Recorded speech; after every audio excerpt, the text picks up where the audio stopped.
Hello viewer, we will use that design, add a paint into the selected area.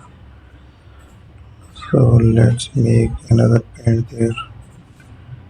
We will use the different paints.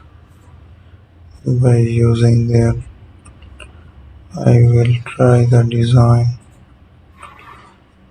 and paint as well. So let's use again a shape there.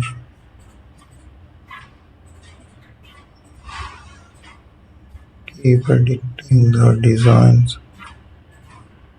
We have to explore it.